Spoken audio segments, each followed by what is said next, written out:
Good morning, students. Today, myself Shivam Chaturvedi, and I'm going to start class 10th physics topic, chapter Sources of Energy, part 3.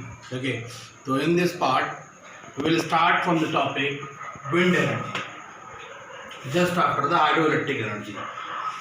In part 2nd, we have studied till hydroelectricity. Okay, and now part 3rd, we will start from the wind energy. So, what is wind energy? Actually, हम wind energy से क्या समझते हैं, होता क्या है wind energy. देखिए, जितना भी आपने समझा है अभी तक वो ये कि हम एक टरबाइन नाम की चीज़ होती है जो कि फैन की तरह उसका स्ट्रक्चर होता है, उसको हम रोटेट करते हैं, ठीक है ना। Either bye steam, thermal power plant में हमने स्टीम का यूज़ किया था उसको रोटेट कराने के लिए, हाइड्रो इलेक्ट्रिक पावर प्लांट में हमने फ्लोइंग वाटर का यूज़ किया था उसको रोटेट कराने के लिए, ठीक है ना। जबकि विंड एनर्जी में हम क्या करते हैं, हम विंड का यूज़ करते हैं, ठीक है ना। आपने देखा होगा बड़े बड़े विंड फार्म्स होते हैं, ठीक है ना, तो उसमें बड़े बड़े पंखे लगे रहते हैं। वो पंखे जो है हवा के बहाव से घूमते हैं, ठीक है। और जब वो पंखे घूमते हैं तो उसके साथ जो है शाफ्ट कनेक्टेड रहती है, जनरेटर कनेक्टेड रहता है, और जब शाफ्ट रोटेट करती है, जनरेटर रोटेट करता है, अल्टीमेटली इलेक्ट्रिसिटी का प्रोडक्शन होता है, ठीक है ना। तो ये सिंपल सा कॉन्सेप्ट है विंड एनर्जी के केस में। विंड एनर्जी के केस में कुल मिलाकर जो उसका फैन होता है, यानी जिसे हम टरबाइन भी कह सकते हैं, वो रोटेट करती है, और उसके रोटेट होने के साथ जो है आपका शाफ्ट रोटेट होती है, जनरेटर रोटेट होता है, अल्टीमेटली इलेक्ट्रिसिटी का प्रोडक्शन होता है, ठीक है। Advantages of using wind energy, देखिए एडवांटेजेस क्या है विंड एनर्जी की। विंड एनर्जी एडवांटेजेस ये है कि ट्रेडिशनल टाइम से हम लोग जो हैं वो विंड का एनर्जी का इस्तेमाल करते आए हैं एज अ फ्लोर मील्स, ठीक है ना। आटा की चक्की, आटा पीसने यानी गेहूँ पीसने की जो चक्की होती है उसको बनाने के लिए हम लोग जो है इसका इस्तेमाल करते चले आए हैं विंड एनर्जी का, और ज़मीन से पानी निकालने के लिए भी विंड एनर्जी का इस्तेमाल करते चले आए हैं। लेकिन अब हम विंड एनर्जी की मदद से इलेक्ट्रिकल एनर्जी का प्रोडक्शन कर रहे हैं।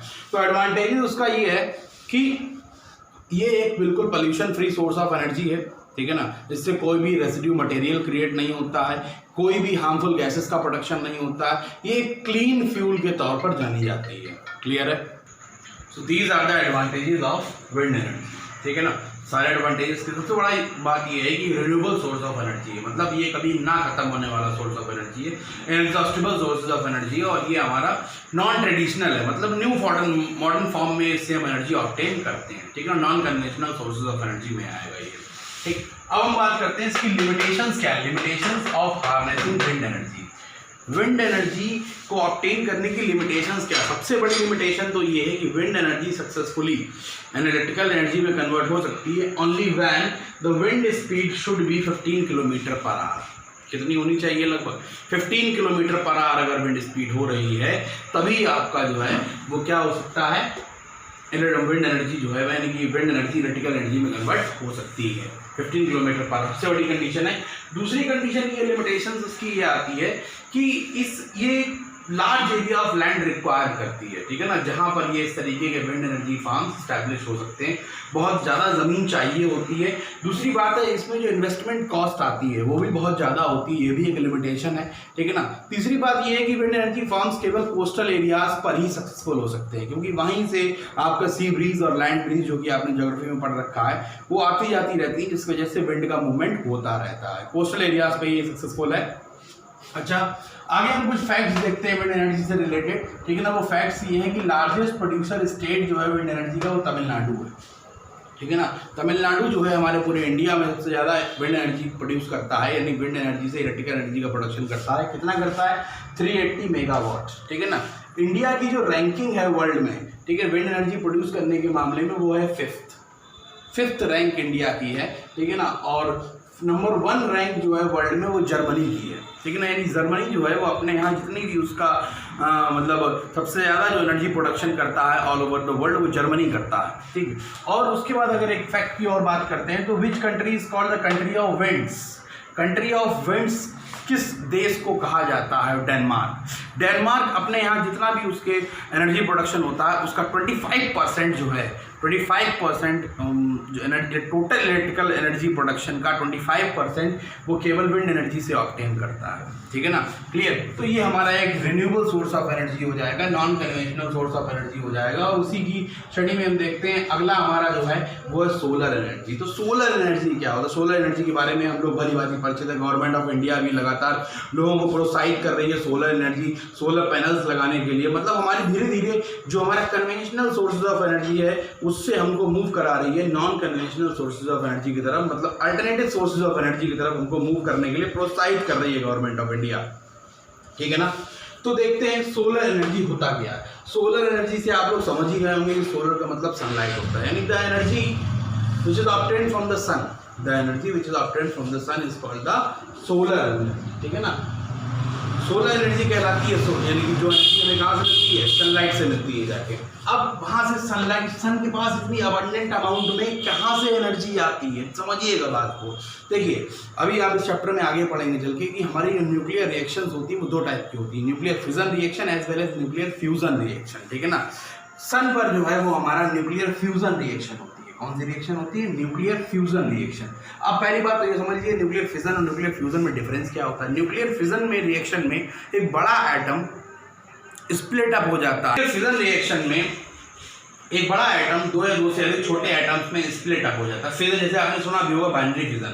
तो बाइनरी फिजन में क्या होता है? बाइनरी फिजन अमीबा में होता है। इसमें एक अमीबा का जो सेल होती है वो स्प्लिट अप हो जाती है दो या दो से अधिक डॉटर सेल्स में, ठीक है ना। अगर दो डॉटर सेल्स में कन्वर्ट हो रही तो बाइनरी फिजन है। और अगर फिजन किसी दो से ज़्यादा ऑफस्प्रिंग्स के प्रोडक्शन कर रहा है, जैसे प्लाज्मोडियम में होता है जाके हमारा, ठीक है ना, प्रोटोजोआ में होता है, तो वहाँ पर वो मल्टीपल फिजन आ जाएगा। खैर वो बायो की बात हो रही है, हम बात करते हैं फिजिक्स की।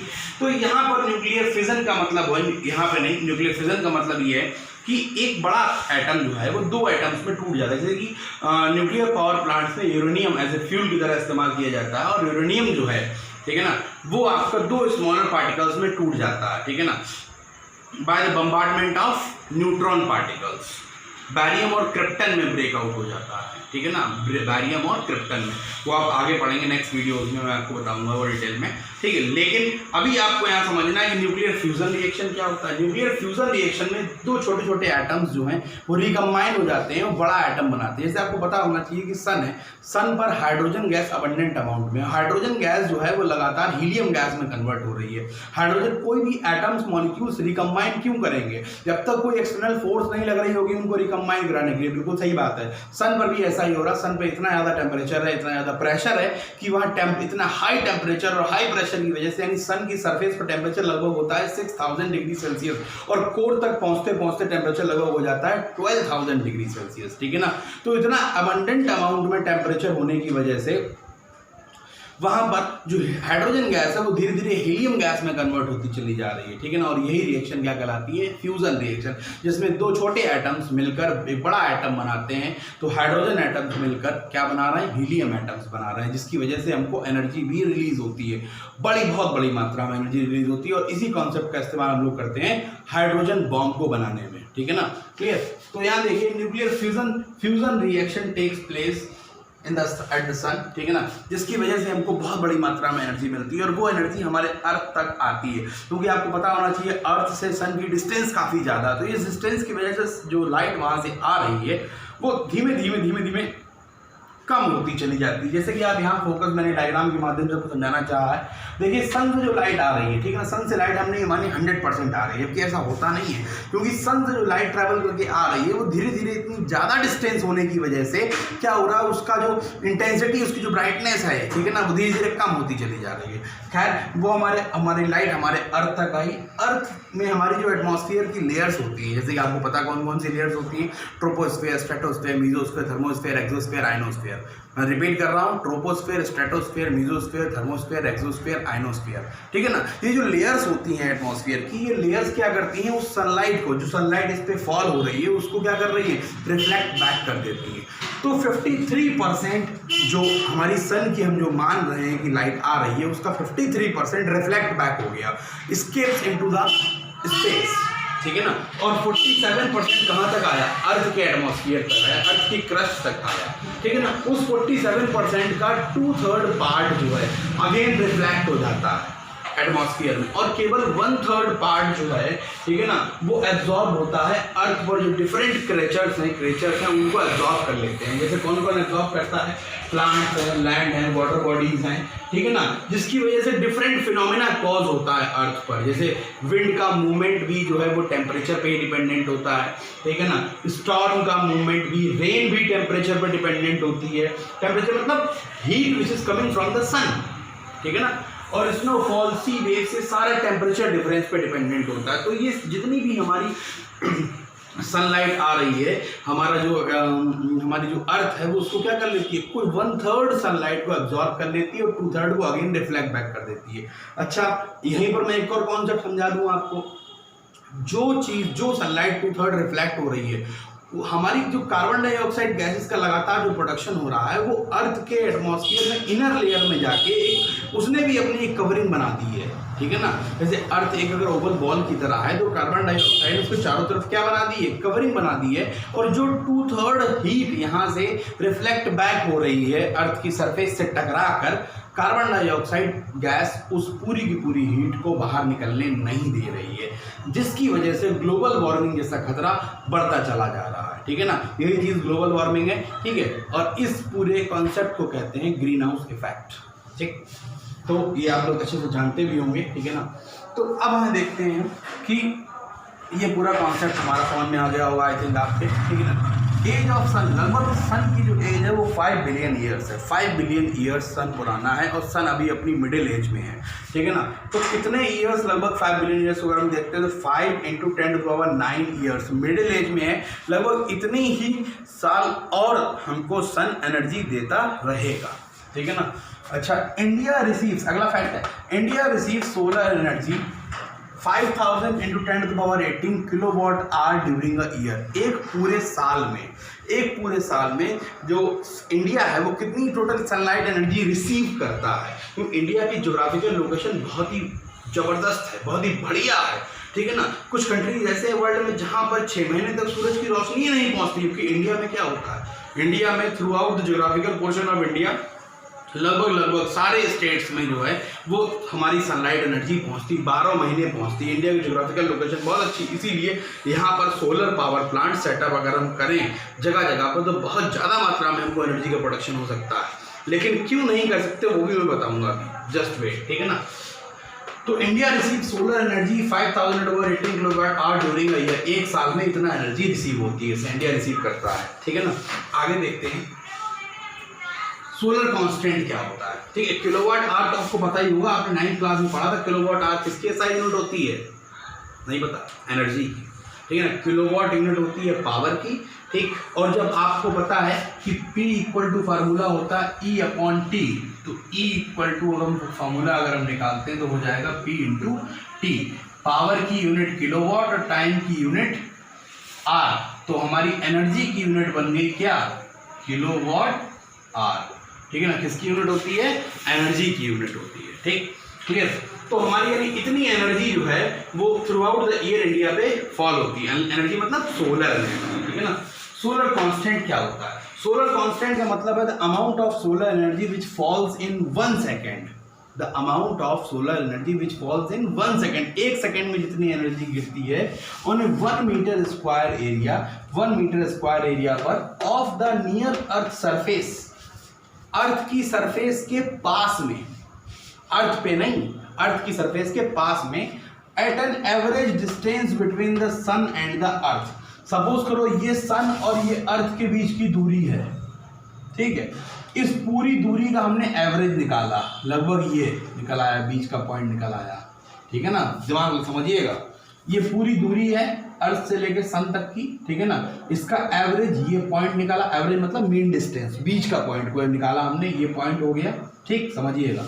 इस पॉइंट पर at the surface of the earth, at the near the surface of the earth, इस पॉइंट पर 1 सेकेंड में 1 मीटर स्क्वायर एरिया पर जितनी एनर्जी फॉल होती है, परपेंडिकुलरली गिरती है आके, वही क्या कहलाता है? सोलर कांस्टेंट कहलाता है। और ये बोर्ड के पॉइंट ऑफ व्यू से डेफिनेशन बहुत इंपॉर्टेंट है, ठीक है ना। इसलिए इसको दोबारा से अगर ना समझ में आए तो कमेंट करके पूछ लीजिएगा ध्यान से, ठीक है। सोलर कांस्टेंट का मतलब है the amount of solar energy which falls in 1 second in 1 second on a 1 metre square area, 1 second में 1 metre square area, 1 metre square area समझते हैं ना, जिसकी लेंथ भी 1 मीटर हो, ब्रेथ भी 1 मीटर हो, 1 metre square area of the near earth surface, earth की सरफेस के पास में, at an average distance between the earth and the sun, between the sun and the earth, ठीक। और इसकी वैल्यू फिक्स होती है, तो सोलर कांस्टेंट की जो वैल्यू होती है वो कितनी होती है, 1.4 किलो जूल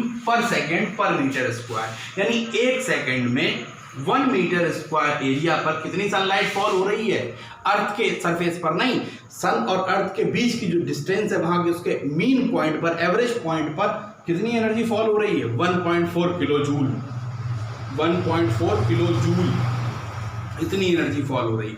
यही हमारा क्या कहलाता है, सोलर कांस्टेंट कहलाता है, ठीक है ना।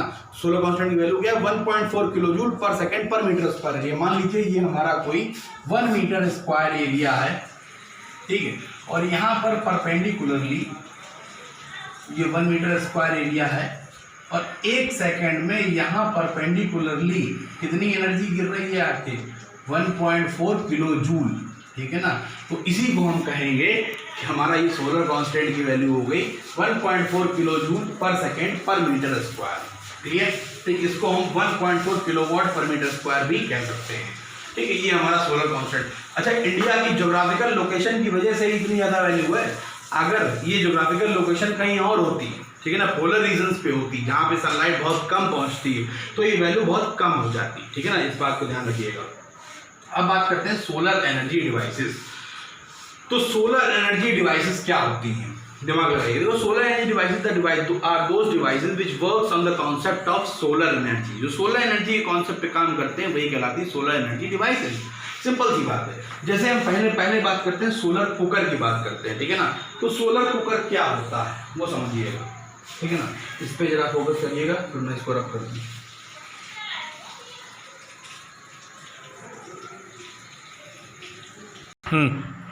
Solar energy devices, solar cooker होता क्या है। देखिए, नॉर्मल कुकर अपने घरों में देखे होंगे, प्रेशर कुकर वगैरह, ठीक है ना, जो गैस पे रखे जाते हैं, उसमें गैस प्रेशर बनता है, इस वजह से फूड कुक हो जाता है। सोलर कुकर में क्या होता है कि सोलर कुकर में ये हमारा टोटली सोलर एनर्जी पर बेस्ड होता है, ठीक है ना। इसमें एक क्यूबिडल बॉक्स होता है, ठीक। उस क्यूबिडल बॉक्स के अंदर 4 जो है वो 4 या 6 बॉक्स होते हैं सिलेंड्रिकल, पूरा का पूरा अंदर से ब्लैक पेंटेड होता है, जिसकी वजह से जितनी सनलाइट उसमें अंदर एंटर कर जाए, ठीक है ना, वो सारी की सारी क्या कर ले, एब्जॉर्ब कर ले, क्योंकि black colour is the good absorber of the sunlight, ठीक है ना। आपको पता भी होना चाहिए ब्लैक कलर गुड एब्जॉर्बर होता है, ठीक है। तो पूरी की पूरी सनलाइट क्या कर ले, एब्जॉर्ब कर ले, इसलिए अंदर से ब्लैक पेंटेड होता है। अच्छा, ये पूरा जो क्यूबिडल बॉक्स होता है उसके ऊपर एक ग्लास की शीट होती है, ठीक है ना। ग्लास की शीट होती है यहाँ पर ग्लास की शीट होती है।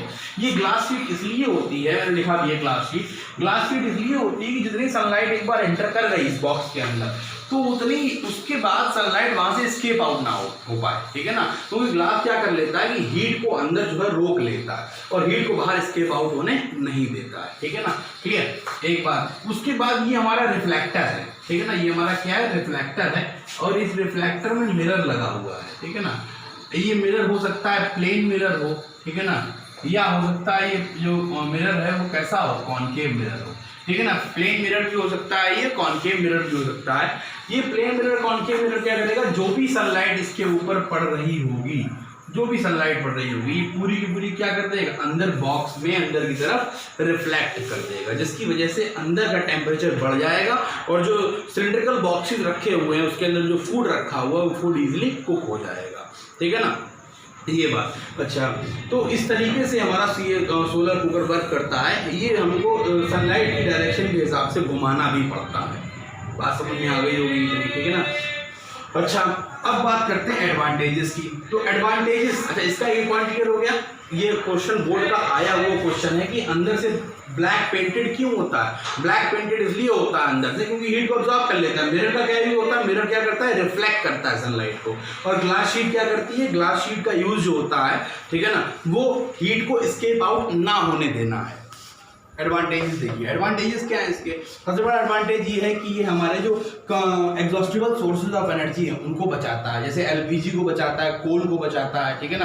तो एग्जॉस्टिबल नेचुरल रिसोर्स को बचाता है। ये एक रिन्यूएबल सोर्स ऑफ एनर्जी के बेसिस पर वर्क करता है। सनलाइट एनर्जी हमेशा मिलेगी, कभी खत्म नहीं होगी। 5000 मिलियन ईयर्स के बाद खत्म होगी, पता नहीं जब क्या होगा, हम भी नहीं होंगे, आप भी नहीं होंगे, ठीक है ना। तो रिन्यूएबल सोर्स ऑफ एनर्जी के कॉन्सेप्ट पे वर्क करता है। पॉल्यूशन फ्री सोर्स है, ठीक है ना।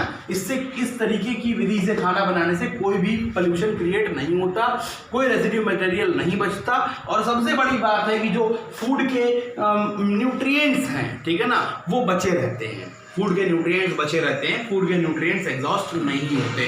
हालांकि हमारी जो फ्राइंग टेक्नोलॉजी होती है, उस फ्राइंग टेक्नोलॉजी में क्या होता है, यानी जो हम गैस पे खाना बनाते हैं, उस फ्राइंग टेक्नोलॉजी में जो हमारे मिनरल्स होते हैं फूड के, वो डिस्ट्रॉय हो जाते हैं, जबकि इस टेक्नोलॉजी में ऐसा कुछ भी नहीं होता, ठीक है ना। तो ये एडवांटेजेस हैं। लिमिटेशंस क्या क्या है, लिमिटेशन समझिएगा।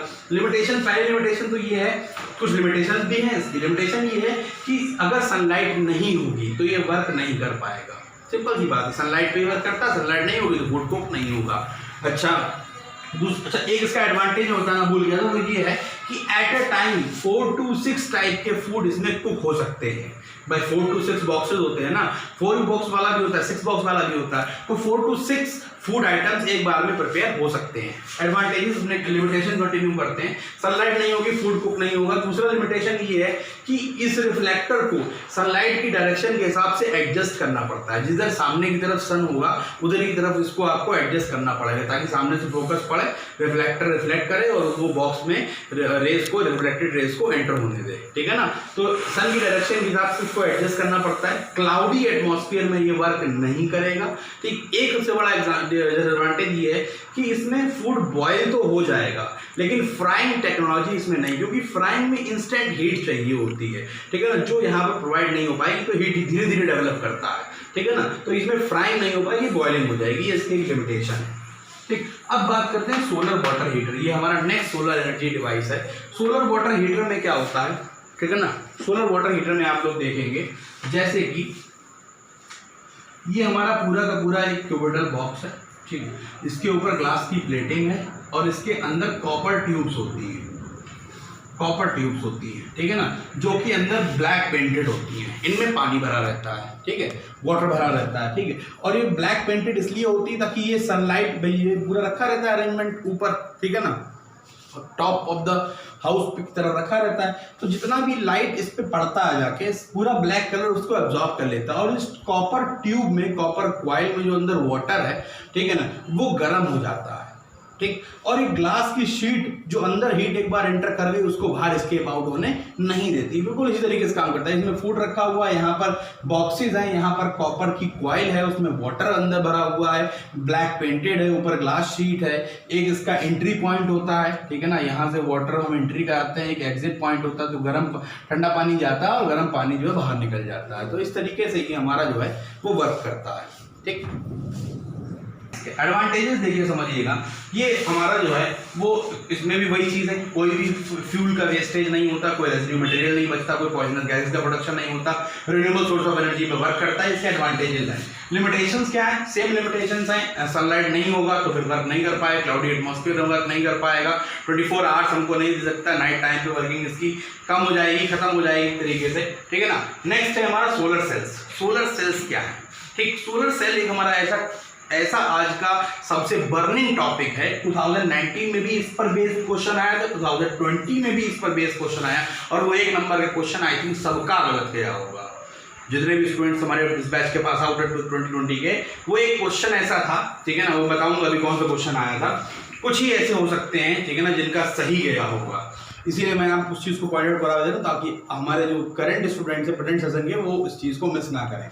देखिएगा, सोलर सेल्स, सोलर सेल हमारी क्या होती है, सोलर सेल एक ऐसी डिवाइस होती है, वो सोलर एनर्जी को इलेक्ट्रिकल एनर्जी में कन्वर्ट करती है। इसने इलेक्ट्रिकल एनर्जी में कन्वर्ट नहीं किया, इसने इलेक्ट्रिकल एनर्जी में कन्वर्ट नहीं किया, लेकिन सोलर सेल इलेक्ट्रिकल एनर्जी में कन्वर्ट करती है। कैसे कन्वर्ट करती है, सोलर सेल्स जो हैं वो डोपिंग टेक्नोलॉजी पर बनाई जाती हैं, ठीक है ना। इसमें क्या होता है कि ये जो हमारा मेन इसका जो मटेरियल होता है वो सिलिकॉन होता है। Solar cells generally made up of the semiconductors, it mean silicon and the germanium से मिलकर बनी होती हैं, ठीक। इसमें डोपिंग होती है। इसमें डोपिंग किसकी होती है, यहाँ पर बोरोन और आर्सेनिक 2 एलिमेंट्स हैं, ग्रुप 13 एलिमेंट और ग्रुप 15 एलिमेंट्स। कि डोपिंग होती है, ठीक है ना। डोपिंग का पूरा आप 12th क्लास में पढ़ेंगे जाके, डोपिंग क्या चीज़ है, P type semiconductor, N type semiconductor, ये सारी चीज़ें आप 12th में पढ़ेंगे। लेकिन हमें उतना डीप में नहीं जाना, हमको अभी आपको थोड़ा सा बताना है, वो ये है कि ये डोपिंग टेक्नोलॉजी यानी दो मेटल्स के मिलने से बनाए जाते हैं, ठीक है ना। यहाँ पर सिलिकॉन बोरोन लेयर है और यहाँ पर सिलिकॉन आर्सेनिक लेयर है। ये सैंडविच लाइक स्ट्रक्चर है, एक सिलिकॉन बोरोन लेयर, एक सिलिकॉन आर्सेनिक लेयर, दोनों के बीच में सिलिकॉन भरा हुआ है, ठीक है। और यहाँ पर इसके एक सरफेस पर ये ऊपर जो है, इसके ऊपर ग्लास, ये शीट होती है, प्लास्टिक शीट या ग्लास शीट होती है, जो उसको as a protective covering provide करती है, ठीक है ना। यहाँ का उसका एक टर्मिनल पॉजिटिव टर्मिनल बनाया हमने सिलिकॉन बोरोन लेयर का, दूसरा टर्मिनल जो है सिलिकॉन आर्सेनिक लेयर का हमने निगेटिव टर्मिनल बनाया, ठीक है। अब इसमें होता क्या है, डोपिंग की वजह से इसमें कुछ फ्री इलेक्ट्रॉन्स डेवलप हो जाते हैं, ठीक है ना। हमारे कुछ इलेक्ट्रॉन्स डेवलप हो जाते हैं, कुछ पॉजिटिव चार्जेस डेवलप हो जाते हैं, कुछ नेगेटिव चार्जेस डेवलप हो जाते हैं। और जब किसी में पॉजिटिव या नेगेटिव चार्ज होगा और सनलाइट एनर्जी उस पर पड़ रही है, दिमाग लगाइएगा, जब सनलाइट एनर्जी उस पर पड़ेगी तो इलेक्ट्रॉन्स को एनर्जी मिलेगी, इलेक्ट्रॉन्स एक्साइटेड स्टेट में आ जाएंगे। भाई कोई चीज़ एनर्जी, आप ही को एनर्जी दे दे तो आप शांति से बैठोगे? नहीं बैठोगे, आप उछल कूद करोगे। बिल्कुल वैसे ही इलेक्ट्रॉन्स करते हैं। यहाँ पर कुछ इलेक्ट्रॉन्स, कुछ पॉजिटिव चार्ज फ्री हो गए हैं डोपिंग की वजह से, जिसकी वजह से जब सनलाइट एनर्जी उन पर पड़ेगी तो उनको एनर्जी मिल जाएगी, और जिसकी वजह से वो क्या करेंगे, वो रैंडम मोशन स्टार्ट कर देंगे। और जब वो रैंडम मोशन स्टार्ट कर देंगे, दिमाग लगाइएगा ये चीज़, ठीक है, जब वो रैंडम मोशन स्टार्ट कर देंगे तो क्या होगा, जब चार इलेक्ट्रॉन्स का मूवमेंट होगा, और इलेक्ट्रॉन्स के मूवमेंट की वजह से ही करंट का फ्लो होता है, ठीक है ना। आपको पता होना चाहिए करंट का जो फ्लो होता है that is in the opposite direction of the flow of the direction of flow of current is in the opposite direction of flow of electrons, okay, and the direction, और दूसरी definition ये है, the direction of current is in the positive direction of the flow of positive charge particles, ठीक है ना। दोनों definitions हैं, दोनों सही हैं अपने अपनी अपनी जगह पर, ठीक। तो ये हमारा जो है, ये जो डोपिंग चीज़ है, ठीक है, जिसकी वजह से फ्री इलेक्ट्रॉन्स डेवलप होते हैं। इस फ्री इलेक्ट्रॉन्स को जब एनर्जी मिलती है तो ये एक्साइटेड स्टेट में आ जाते हैं और ये फिर मोशन कॉज करते हैं, और इन्हीं के मूवमेंट से एनर्जी का प्रोडक्शन होता है।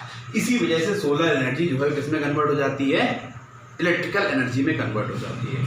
आगे हम देखेंगे इसके एडवांटेजेस। क्या एडवांटेजेस इसके ये हैं कि जहाँ रिमोट एरियाज़ में, हमारे इंडिया में बहुत सारे रिमोट एरिया जहाँ आज तक इलेक्ट्रिसिटी सप्लाई नहीं पहुँची है, तो रिमोट एरियाज़ में भी हमारा ये क्या करता है कि एनर्जी दे मतलब इलेक्ट्रिकल एनर्जी दे सकता है, ठीक है ना। रिमोट एरियाज़ में भी सोलर पैनल्स लगा के हमको एनर्जी ऑब्टेन हो सकती है। रोड लाइट, स्ट्रीट एरियाज़ में, जहाँ पर रिमोट एरियाज़ में इलेक्ट्रिसिटी नहीं है, तो हम स्ट्रीट लाइट्स में सोलर पैनल लगा के और एक मतलब लैंप लगा के, सोलर लैंप लगा के हम वहाँ पर ये जो है अपना इस्टेब्लिश कर सकते हैं, ठीक है।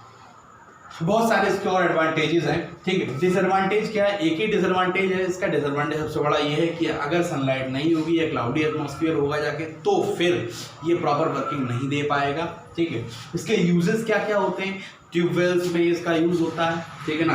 हमारे डोमेस्टिक अप्लायंसेस में इसका यूज़ होता है, इंडस्ट्रियल यूज़ होता है, ठीक है। एक सिंगल सोलर सेल, क्वेश्चन क्या आएगा बोर्ड में, यही आएगा, एक सिंगल सोलर सेल कितना वोल्टेज का प्रोडक्शन करता है, तो 0.5 वोल्ट, 0.5 वोल्ट, ध्यान रखिएगा, एक सिंगल सेल। और एक सिंगल सेल कितना करंट का प्रोडक्शन करता है, 15 मिली एम्पियर करंट का प्रोडक्शन करता है। जब ये सारे सेल्स आपस में कनेक्टेड हो जाते हैं सीरीज में, तो ये बड़ा सा पैनल बनाते हैं, उसी को हम कहते हैं सोलर पैनल, ठीक है ना। और जो इंडिविजुअल सेल 0.5 वोल्ट दे रहा है, जब बहुत सारे सेल्स जुड़ जाते हैं तो कुल मिला के इनका ओवरऑल जो वोल्टेज होता है वो भी बढ़ जाता है, और जो करंट प्रोडक्शन है वो भी बढ़ जाता है। उसको पूरे कहते हैं सोलर पैनल, ठीक है ना।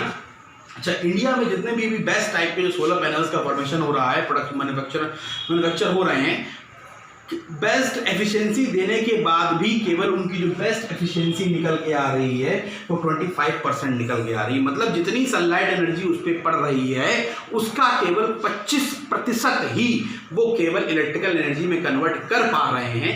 इतनी एडवांस टेक्नोलॉजी होने के बाद भी 75% जो उस पर सोलर एनर्जी पड़ रही है वो इलेक्ट्रिकल एनर्जी में कन्वर्ट नहीं हो रही है, वो वेस्ट हो रही है, एस्केप हो रही है एनवायरनमेंट में, ठीक है ना। तो इस तरीके से यहाँ पर आपने देखा कि बेस्ट टाइप के सोलर एनर्जी पैनल्स भी केवल 25% एनर्जी एफिशिएंसी दे पा रहे हैं। एनर्जी एफिशिएंसी का मतलब सोलर एनर्जी को इलेक्ट्रिकल एनर्जी में कन्वर्ट कर पा रहे हैं, ठीक है। इसके एडवांटेजेस, डिसएडवांटेजेस, यूजेस के लिए, ठीक है ना।